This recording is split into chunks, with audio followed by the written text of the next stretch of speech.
సహజంగా ఈ దగ్గు పరిమితి మించి ఎక్కువగా ఉందంటే మీ డాక్టర్స్ ఖచ్చితంగా దగ్గు తగ్గించడానికి మందులు ఇస్తారు. మీరు ఇంట్లో ఎలాంటి జాగ్రత్తలు తీసుకోవాలి, మీరు ఇంట్లో ఎట్లాంటి ట్రీట్మెంట్స్ ఇవ్వాలనేది చెప్తానండి.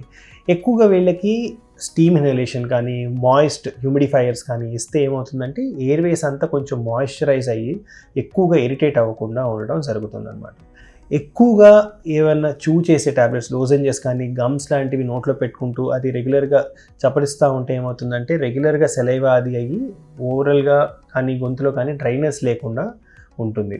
ఇది కాకుండా మొహానికి ఫ్యాన్ గాలి తగిలేటట్టు అలాంటిది ఉంటే కొన్నిసార్లు దగ్గు తగ్గి కొంచెం ఫ్రెష్ ఎయిర్ వెళ్ళటం కూడా జరుగుతుంది.